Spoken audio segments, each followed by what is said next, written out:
in our third session now at Indian Military Heritage Festival 2023.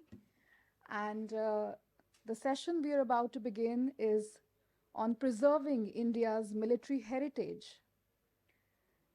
In this session, you will discover the importance of preserving India's military heritage. Our esteemed panelists, such each an authority in their own right, will provide unique insights into this vital theme. For this session, may I please call upon stage the esteemed panelist, Professor Raman Surie. Sir, can I please have you on stage? Julian Farrance, Regimental and Corps Museum Liaison Officer, NAM, and Dr. Manvi, Seth, Director and Dean, National Museum. Welcome, ma'am. Welcome, sirs. The session will be moderated by Dr. Amit Pathak, Fellow, USI-CMHCS. Welcome, sir. Thank you. So before you be seated, can I please request you all for a picture so that, yes, for our camera person, thank you so much. Good evening, ladies and gentlemen. And actually, from my individual perspective, this should be the culminating session after 2 days of discussing various aspects of military heritage in its published version. Now, after published versions, the next most important point is what all can we do with what all has been published? How to preserve it in its various forms for future generations to come. And that is where this session becomes important. And we have an some August guests who devoted their lives for preservation and conservation of heritage, both military and non-military. And I think it will be a great experience for us to learn from them what has been their experience and what are their suggestions, so that whatever military heritage India has at the moment, it can be preserved and conserved for the future. I will not take a long time in introducing an exceptional guest list that we have here. But it's a short introduction that I'll give you. We have Professor Raman Surie. He has been with the Institute of Planning and Architecture, New Delhi. He was professor and head of the department. After retirement, he has devoted all his time to as an advisor, as well as actively working for in fields of not just fields of architecture, but fields of conservation architecture. And he has been an advisor to various bodies, and he has traveled all around the world. So he has a vast experience regarding conservation architecture. Then we have Julian Farrance. He is with the National Army Museum. He's been there with them, with the institution for 2,000 years. Sorry, 2,000. I being a history student, every time I speak of years, I just land up saying 1,500 years or 2,500 years. Or it's just a bad habit. He's been there since 2000. And then he's also involved with he's the museum's liaison officer for UK's Regimental and Corps museums, which is very important for us because now in the present generation, all Indian Army units and establishments are desiring to have their own museums. Some of them have already established their museums, small, nice museums. Some have proper buildings devoted to only things which they need to preserve and display to visiting guests. But also those units which are formations which want to work in this direction and want to have some technical know-how. I think he has such a vast experience that will be of great help to us. And then we have Dr. Manvi, Seth. She is Dean of the National Museum Institute, now in Noida. It was in New Delhi. And she was the head of the Department of Museology at the National Museum Institute for years. So she also has a vast experience. And the best part is that she has been involved in the display panel that we have of the museum display that we have outside in the lobby. So she is an expert in this field, and I think her expertise will be of help not just to institutions like ours, like the USI, but also to the regimental museums which will be coming up in future in the country. So without wasting any much more time on my 2000 AD and 1000 AD, I think we should start with Dr. Seth. And surprisingly, and I think for the guests, this is very interesting. We, we all somehow have a link to the same city. And Professor Manvi Seth belongs to Meerut. Dr. Professor Seth did his schooling, most of it in Meerut. And Julian was there last year in Meerut, looking at our museums.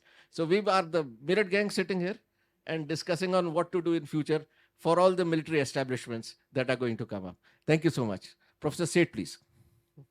Dr. Pathak, Dr. Seth, Mr. Farrance, ladies and gentlemen, good afternoon.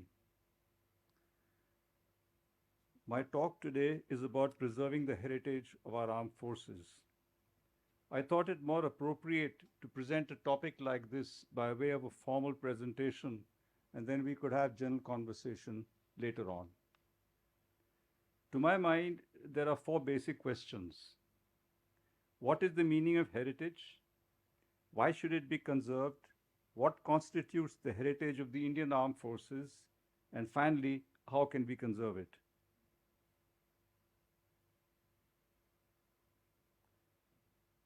To begin with, it should be pointed out that history is not heritage. Though closely related, the terms have different meanings. History is basically an account of what happened in the past, while heritage refers to what has survived from the past that we deem valuable today. It must therefore possess both qualities of continuity and value. The values themselves can be of different kinds, such as evidential, historic, aesthetic, and communal, and so on. Heritage is of different kinds. It may either be tangible or intangible. The tangible kind may be natural, such as rivers, forests, other natural features, or it can be man-made, such as buildings, artifacts, items, and objects of value. On the other hand, the intangible kind is composed of traditions, customs, rituals, ceremonies, social practices, festivals, and performing arts.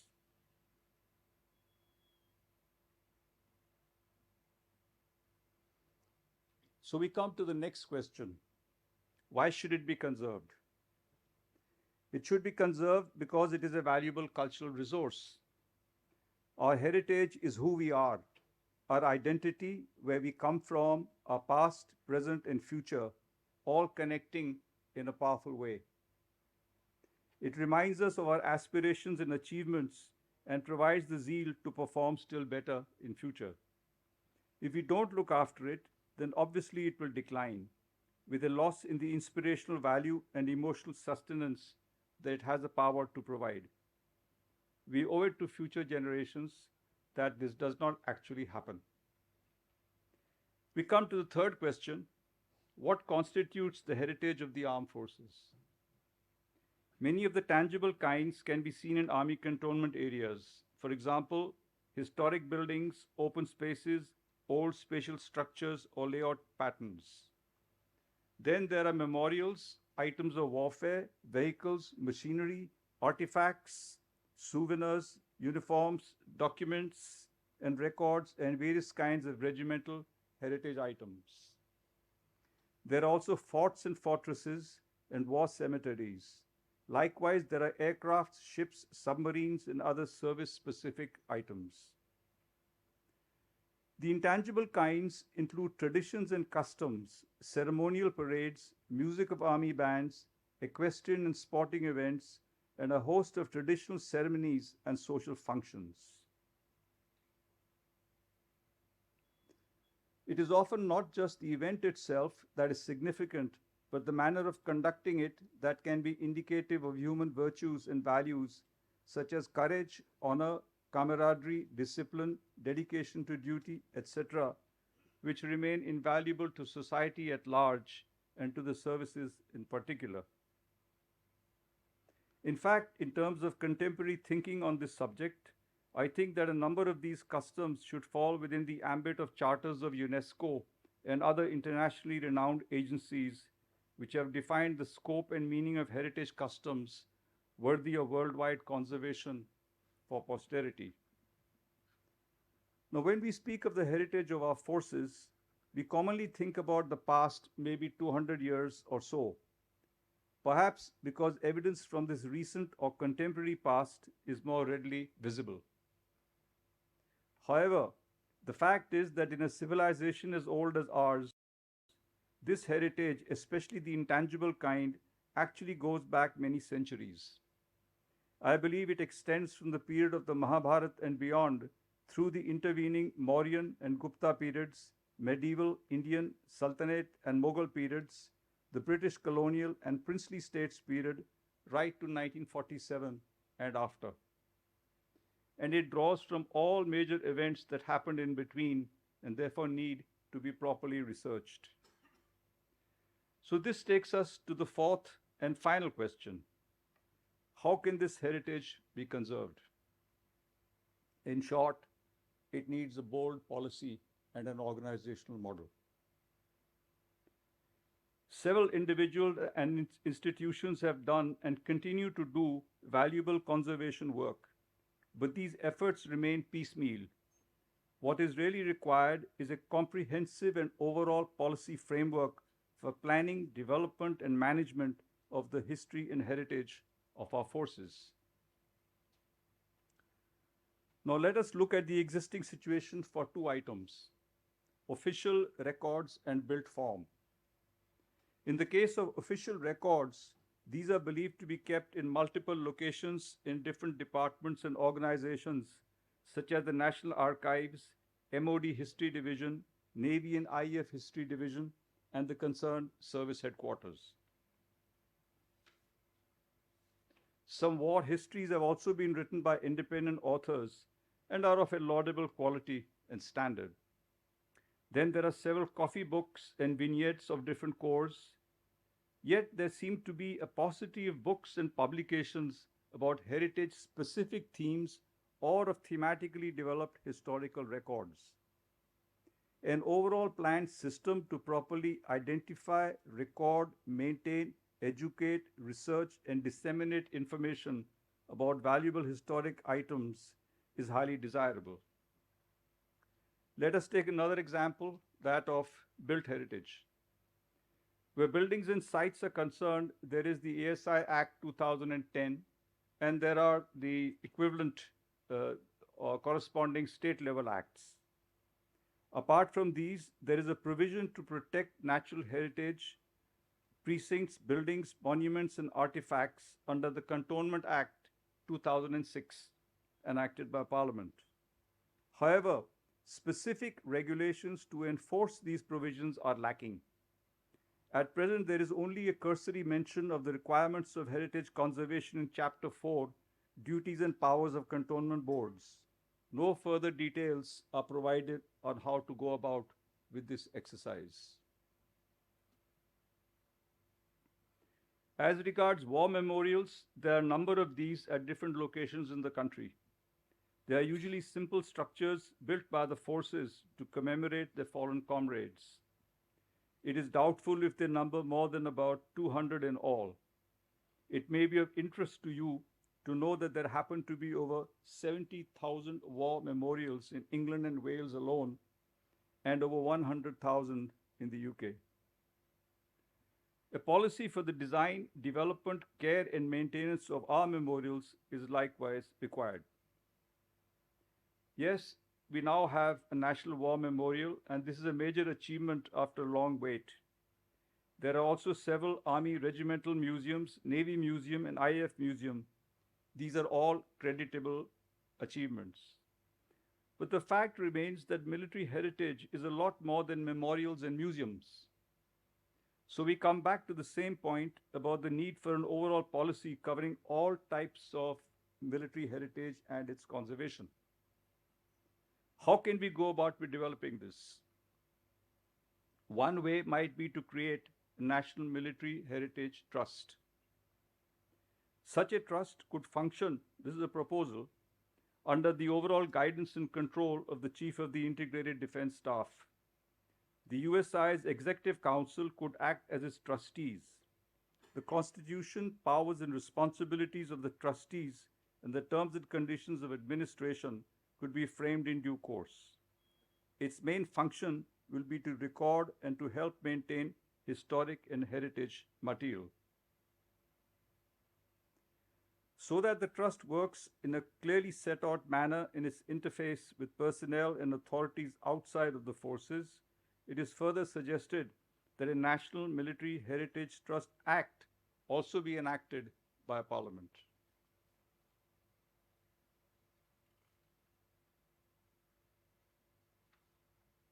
The following are proposed as specific objectives of such a trust. Development of criteria and classification system for deciding which objects and practices should be conserved. It's all enumerated out here. Identification and documentation of existing items and practices. Powers to lease or purchase objects of art and artifacts. Uniform guidelines for the conservation, preservation, and restoration of the listed items. Education and training programs on history and heritage subjects, and monitoring of conservation and maintenance programs of the listed articles and practices to ensure compliance. It is suggested that in due course, a single central facility can be built or designated to house the foregoing essential functions of research, documentation and archives, preservation, education, and display. Where possible, visitor education for the public should be developed. If accepted, such a proposal can pave the way for a holistic program to conserve military heritage. Other countries have developed policies and organizational models to fulfill their conservation objectives in a professional manner. There is no reason we cannot do the same. Your views and suggestions on these proposals are welcome. Thank you. Thank you so much, Professor Surie. It was actually the most important part of his whole dissertation, which he summarized, is that we should integrate the wide variety of systems that are trying to do the same job, that is, preserve the military heritage of this country. And now this military heritage being so vast and spanning a period of more than 4,000 years, it is such a massive exercise that unless and until it is integrated through a system and an organization, it will be random and ad hoc. Now we have Julian Farrance and from the National Army Museum, and now as we have seen how UK as such has been one of the pioneers in this process of preserving and conservation of their wartime history. And they have one of the largest numbers of museums for the space, the area that the country occupies, as well as memorials. And they are some of the best kept. Their documentation also is an example for the rest of the world.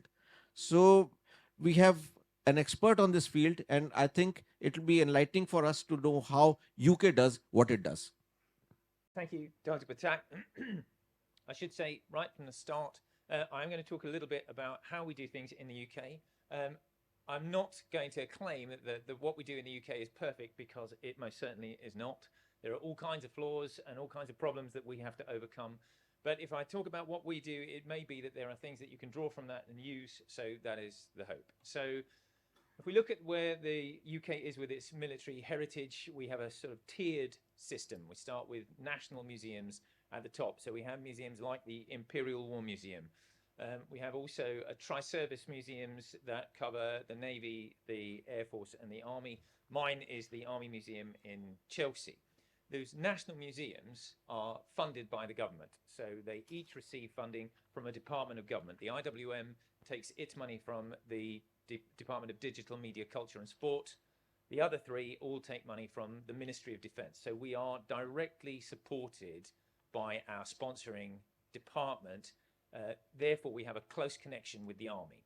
We maintain that close connection with the army, and we foster it, because obviously that's incredibly important to us to be able to tell the army story. It's important that we are not just looking at the history of the army, but we are also carrying that story forward. So receiving support from them, not only financially, but also being able to take gifting from them. So when weapon systems become obsolete, they are initially gifted to us. Same with uniform, same with equipment. Now, I'm saying that is the ideal. Actually, that's very difficult to realize. So being able to take that sort of gifting, which keeps us relevant, is a problem for us to overcome. We have many of those. So that's the national level of support. Below that, we have regimental museums. And the UK, as you rightly say, is covered with regimental museums. Now, if you bear in mind that currently within the United Kingdom, the British Army has 36 active regiments. So we have 36 active cap badges. Around the United Kingdom, we have 145 active regimental and corps museums. So you can see there's a huge disparity there. Actually, the heritage outweighs what we have with regard to the active cap badges. Now, the regimental system, which you operate here in India as well, is incredibly important to us, but we are a regimental system in contraction. The British Army is coming down in its numbers. And a lot of our old regiments are being amalgamated and put into garrison regiments, much larger formations. You are obviously an army in expansion, so that regimental system is something that you can continue to support, and we believe within the heritage sector that that regimental system is paramount.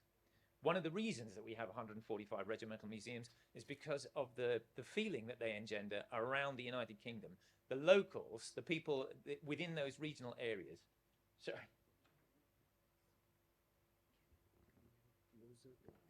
Is everyone getting this? Am I just talking to myself? Okay, good. Okay, thank you. They are incredibly important. So even though we have regiments that have been defunct for, in some cases, decades, if not even longer, you still have very close ties to the communities within those regions. So that regimental system is incredibly important. Now, we at the National Army Museum try and support those regimental museums. Regimental museums receive their support from various different sources. So some of them, the ones that are still tied directly to active cap badges, receive support directly from the MOD. The MOD currently supports 53 museums, but that will drop. By 2030, that will go down to 38. So it's 36 regiments, 38 regimental museums. There's two regimental museums, two regiments get 2 museums each. So you can see that the MOD support to regimental museums is also contracting. About a third of our regimental museums receive support directly from their county affiliations. So if you are the Hampshire Regiment, you might receive some money from the county of Hampshire. That's about a third. The other third have to look after themselves. They have to find their own money and they have to keep themselves going. So we at the National Army Museum do our best to support those regimental museums. And we don't do that financially. We can't. There are charitable laws that stop us doing that. What we do is try and support them with advice, with training, with networking. So we run a very comprehensive training program. We run over 40 training sessions per year. Some of them are online, some of them are in person. Some of them are quite large. We run a week-long training course, a regimental training course that we run twice a year. But they're all relevant to what the regimental museums need. In fact, we try and constantly reflect that. We ask them what they want. They tell us, we try and provide it. And as an offshoot of that, we've now been involved with the USI by running training courses with them. So next week, we're running a regimental curators course for regimental curators in India. And we've been doing that for the last 5 years as well. So it does have all kinds of cross-border implications with the support that we do. We also run advisory services. So national museums are large, amorphous institutions that's quite difficult if you don't know anybody there and you want to talk to somebody about design work or about communications. It's a little difficult if you don't know who to talk to and you just ring up the National Army Museum and say, hello, National Army Museum, can you help me, please? So part of the service that we provide is we are the single point of contact. So all of the regimental museums should know me and my colleague, Christine, and they can come directly to us and we will then farm them out to whoever needs to be working with them within the museum itself. And that's, our advisory service also runs a large conference. We run that every year as well. And one of the other things we do is networking. Regimental museums for a long time have operated completely alone. They operate in a singular space, and they don't tend to talk to each other. That may be a reflection of the fact that the army tends to do that as well. Regiments, particularly cavalry and infantry regiments, don't tend to talk to each other, or if they do, it tends to be at quite a high level, or at least pitched at a high level. So being able to tell them that they have this wider network and assist them in building regional networks has been incredibly beneficial. We initially thought that it might be good for doing joint project work, getting to do joint exhibitions or hire joint staff. That's proven to be difficult, but actually just putting them all together so that they can talk to each other and work with each other has been incredibly beneficial. So we have regional networks now that cover the whole of the UK, from Scotland across to Ireland and all the way down to the south of England. Now, as I say, I don't anticipate that this is not me telling you this is the perfect system and that you should adopt these systems, but there are comparisons that can be drawn. I think one of the most beneficial things within the last decade that we've had is that the National Museum has interested itself in supporting regional and regimental museums, which is something that's not happened in the past. And having that National Museum's interest, pushing them forward, asking them when they're going to be having the next meeting for their regional network, inviting them onto training courses. Our training courses are now very, very well attended. We don't charge them, by the way, for any of this. All of this service is provided to them for free. Having that central national museum there to provide that impetus to keep it all going has been incredibly beneficial. And I do think that there is a potential for the United Services Institution here in Delhi to provide a very similar function, that this place will be the central institution that helps to direct a lot of this sort of activity and keep everything moving forward. There are direct comparisons that can be drawn there. Having briefly gone through essentially what we try to do at the National Army Museum, what we're essentially trying to do is support regimental museums. Regimental museums have it very tough. They don't have much in the way of funding. They don't get much in the way of support. If you look at the way that heritage is structured within the UK, galleries are at the top, museums are at the bottom, and right at the bottom of the museum pile is the Regimental Museum.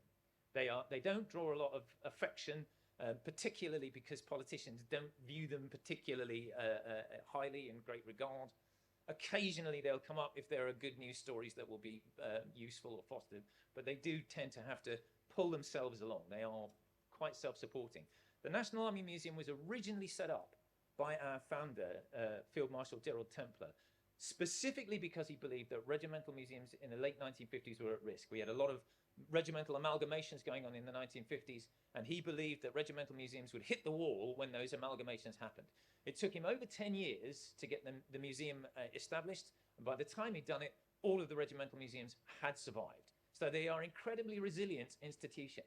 However, they do need help and they do need support, and that's what we try to provide at the National Army Museum. And I think that there are, as I say, comparisons that can be drawn across over here. Thank you very much. Thank you so much, Julian. Actually, the Government of India has taken up a major initiative to start museums all over the country, and some excellent museums have come up on this within civil dimension in most states throughout the country, and a lot of those museums which are nearly defunct have been recently renovated, including in my state.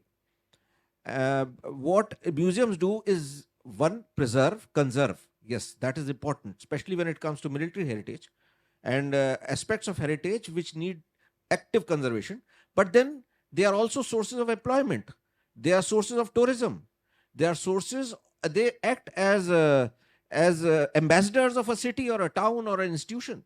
So the Regimental Museum is actually an ambassador of the regiment.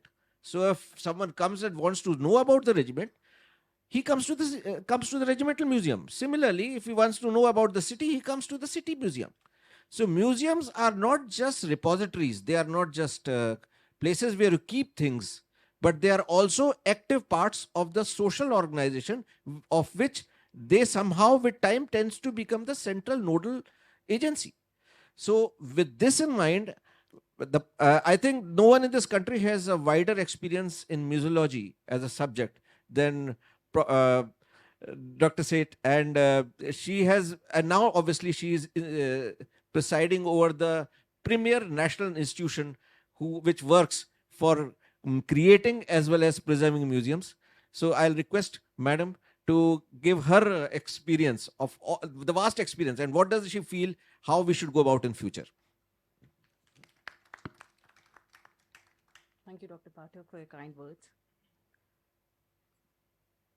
Namaskar, esteemed fellow panelists, ladies and gentlemen. I'm very happy to be here to share my views on the military heritage museums and how they should be to serve India. Culture is a strategic force, a soft but a very sustainable one. Every institution and all communities have unique culture, unique to its identity, history, growth, and act as an assured beacon to its future. Military heritage of a country, while being inherently diverse in character, act as a unifying force that can be used as an impetus for people to revisit their identity and to rekindle a sense of pride. Museum of Military Heritage is an instrument that embodies its pride, a vessel that carries forward its unique culture and heritage, and it is also a force multiplier. As per the latest definition of museum, revised and declared in Prague in 2022, which applies to all museums if we adapt it to the military heritage museums, a military heritage museum has to be a permanent institution in the service of society, open to public and accessible. It is to conduct research, collect, conserve, interpret, and exhibit the tangible and intangible heritage of armed forces, offering education, enjoyment, reflection, and knowledge sharing to all. In my thoughts today with you, sharing with you, I would like to delve into the need and potential of museums to showcase the military heritage of India and its vastly diverse components. The story of military heritage of India is vast and diverse with many themes and sub-themes. The museum depicting and communicating military heritage are of multiple types using a wide range of mediums. These museums have the potential to play an essential role in preserving rich history, valor, sacrifice of our armed forces. And they have to be made a vital component of our national cultural landscape. Military museums all over the world are changing from being showcases of arms and associated regalia to showcasing stories in the socio-cultural context of a particular event, war, victory, and emphasizing the human role while doing so. India's military heritage is one of the oldest and richest in the world and covers all periods and epochs of history. As rightly pointed out by Professor Surie, it doesn't start 200 years, but much, much before. The material culture representing this vast and diverse military heritage is equally versatile and suffers from the embarrassment of riches. Material culture and intangible cultural heritage associated with the military heritage of India can be depicted and represented in text, manuscripts, maps, miniature paintings, fortification remains and forts, arms and armor, artillery, weapon, uniform, medals, trophies, flags, oral history and traditions, and much more. And we can go on and on about it. The antiquity of such historic wars, battles, and events need a place in our museums. Museums, archives, and oral history records across India are full of material cultural heritage and intangible cultural heritage about the same. However, this material culture in museum is presented to the visitor in piecemeal as separate components rather than as a whole part of the military heritage of this country. For example, the major museums of the country like the National Museum, Salarjung Museum, CSMBS, and many more have a rich collection of arms and armor. However, such collection, they get restricted to viewing the antiquity only. And the treatment of such collection in these museums is extremely object-centric. Another type of museums holding and showcasing collection related to the military heritage belongs to museums which are in vast numbers in forts and palaces and which have armory collections. These collections are mostly private, and both these types of museums, the national ones and these private fort and palace museums, while they have again rich and vast collections of military heritage, these collections are showcased as antique, exotic, ornamental, and captivating primarily for their material characteristics such as weight, make, size, period, decoration, etc. The socio-cultural context and the human story behind this rich collection is often missing in these museums. Also, what gets lost in communication in these museums is the recognition and an amalgamation of the identity of such collection, the continuous journey of the military heritage, that this is part of the whole journey. And that's why we get restricted to 200 years and cannot go beyond, while this collection is right in front of our eyes. Display, representation, and interpretation of such collection need distinct treatment to metaphors in thousand visual tales. Also, what gets lost in communication and sometimes representation are the lesser known accounts of war and victories by Indians. For example, coming of colonial powers to India in 1498 added a new rows of events of wars, bravery, and victory of Indian military history. The forts built by the Europeans, the constant battle, and the victories are lesser known account which have to be told, and they can be told through museums. For example, the victory of Atmanirbhar over the Dutch forces. There is a victory pillar in Kolachal, but the story can be told in a better way in a museum. Now coming to present, today in India, museums representing military heritage are the ones maintained and operated by armed forces. There are army museums, museums maintained and run by Indian Navy, museums of Indian Air Force, showcasing various aspects of military history. The post-independent saga of the military heritage of India consists of wars, battles, victories, limited conflicts, and each of these deserve a museum of its own or a dedicated comprehensive gallery in a bigger museum, which is centralized museum, the National Museum of Military Heritage of India. These stories in parts are available in many museums and in regimental museums, in regional museums, in memorial museums, and sometimes through a dedicated museum, they get communicated to you in a manner where you hear the story, you understand, but then you cannot relate it to the whole comprehensive lot which is there. A National Museum of Military Heritage of India is needed to do justice to the saga of military heritage. A museum of military heritage at such level, it need not be only at the central level, it can be at many levels. A central museum and memorial telling a comprehensive story, then many regional and regimental museums, then museums in the border areas, and so on. Each museum, however, of Defense Forces must visualize itself as a museum of military heritage of India, and within that broad identity, the larger identity, it may tell the story at its own level depending on many factors. The Museum of Military Heritage of India is an outpost of the Defense Forces for outreach to masses. It is required for information, identity, and integration. Through a comprehensive policy and planning, an interesting and dynamic military heritage museums and a series of such museums across India, we can honor the past, educate the present, and inspire the future. Thank you for your kind attention.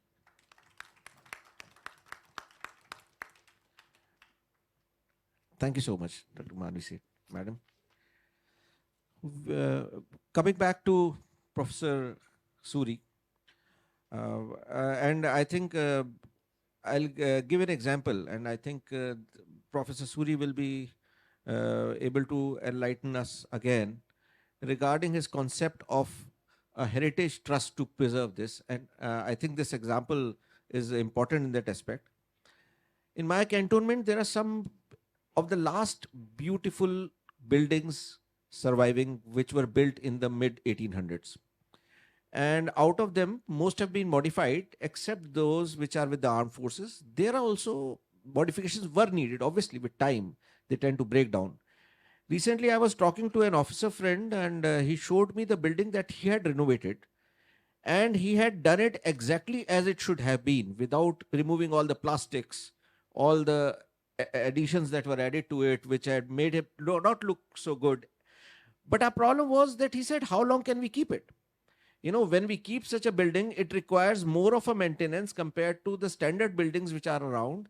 And our accountants, as accountants would be, and it's an old habit with them, they'll question us that extra expenditure which we are having for preserving this building without understanding its inherent heritage value.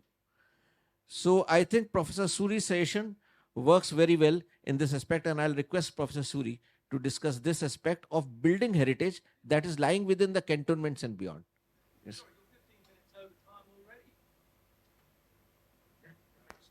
No, but there's a question discussion, sir. The 15 is over. I think it was 1 hour, right?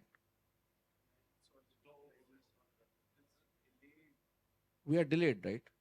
So how much time have I taken? I was looking at the watch. We started at 2:30, right? Wrap up. Acha, we'll close it. That's a different issue. But I had 1 hour. So I started at 2:30, 15 minutes. Each person speaks, 15 minutes question answers. So I had started exactly at question answers at 2:15. So then that's okay. That's okay. That's a different story. So I think we'll wrap up and not continue with the discussion and question answers. That's a different story. Thank you so much. Thank you so much. Dr. Pathak, there are different questions here. One is how the building should be conserved. The other is the cost of it. And how long the conservation can last. That's another matter. See, there are three different approaches. One is restoration, one is conservation, and one is preservation. So first of all, we have to decide what is it about the building that is worth conserving or restoring or preserving. That means identification. Unless you have identified it, there is no point in spending money on a project. If you have identified, then you have to say at what level or how important or good is it. You can have classifications, class 1, 2, 3, something of national importance, state importance, or local importance. Then after taking these factors into consideration, preservation is to keep the building in the condition that it is in. Restoration is to restore it into its original state, which it might have been when it was built or something like that. And conservation is a broader approach, which may involve all three aspects. So as far as the economics of it is concerned, well, I think there are so many things we do which are not supposed to generate revenue. Looking after an army museum is not expected to generate revenue. That does not mean it should not be done. As far as the life of a building is concerned, it can be extensive, a few hundred years easily. In fact, today, according to the ASI Act, a building cannot be nationally listed for conservation if it is less than 100 years. You have to have a minimum of 100 years. So I don't see the age as being a problem at the moment. You can retrofit it, you can improve the structure. You have to first identify what is it about that building which is important, what is it that is worth conserving, and then, as I said, you need some kind of guidelines at a national level on how to deal with it. Not that one cantonment does one thing, another person is doing something else, then it doesn't make sense. I run a small maritime gallery ranging up to That's not a question of how much funds I get or anything we are trying to generate funds. But I wanted to ask you this. How do I generate the interest of the public to visit my gallery? The collection, I'm sure, it must be very rich in both in terms of numbers. It's an impressive number, and in terms of the quality and the range which you might be having. If we can make a connection with the collection and the visitors, and for that there has to be a human story, right? There has to be the socio-cultural context in which these objects existed, and then program your educational programs and your outreach accordingly.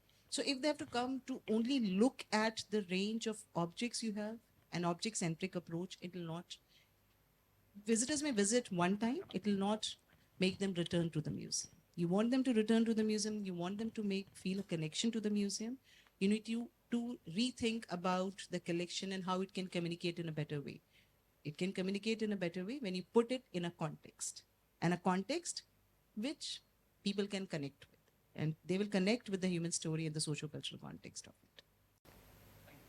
I'm actually also coordinating the National Maritime Heritage Complex that looks Very big thing, and that's got a lot of mileage.